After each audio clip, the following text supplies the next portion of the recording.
As I look back, I think this whole experience was only 20 days from start to finish. It just seems unfathomable.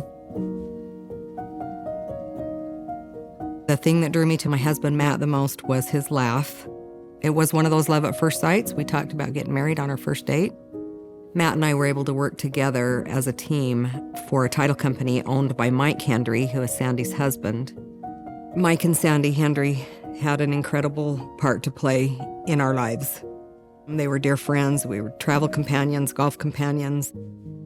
On June 6, 2018, I received a phone call from Matt. It was out of the ordinary. He was confused. He didn't know where he was. What did I do today? What day of the week is it? And I knew something was wrong at that point. We were given the diagnosis of brain tumor. He had a golf ball-sized brain tumor over his left ear. Then the panic sets in. What do we do? How do we treat this? Where do we go from here? Two of the visitors that came to see us were Mike and Sandi. I'll never forget them walking in with those Minky baskets for each one of my kids and for my mom and dad and for myself. That Minky was something that I chose to put on Matt when he was there in the hospital the next day because he looked cold to me. And so I put that Minky blanket on him, and that comforted me as much as I'm sure it did him at the time. We had surgery on June 22nd. Things went well. We felt hopeful and confident that we were going to come home and we were going to start treatment. We were going to do radiation and chemo, and things were going to be good. When he got home, he was sick, didn't feel good. We started to walk to the bedroom, and I noticed he was shuffling like a 100-year-old man. He just could barely put one foot in front of the other. And he was just squeezing my hand. He was looking like he was trying to tell me something, but he couldn't talk. At that point, I heard my daughter walk in, and I just hollered down the hall. I said, "Call 911." And that's when the real nightmare began. We were given the devastating news that he had had a stroke and that he was declared brain dead at that point, and then there was no hope for him. The fact that he had his family around him, loving him, I can't imagine a better way to exit this life. It's been 5.5 years since Matt passed away, and my life is vastly different. I truly feel that the support of Mike and Sandi absolutely saved me.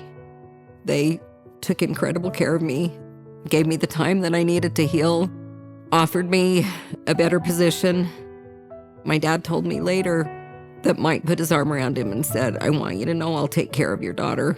I'll take care of your daughter." Truer words were never spoken.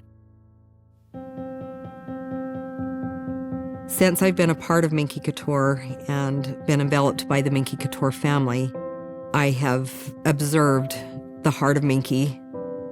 Because of the culture Sandi has created at Minky, those blankets are touched by people who feel that love and that connection to who these blankets are going to every step of the way.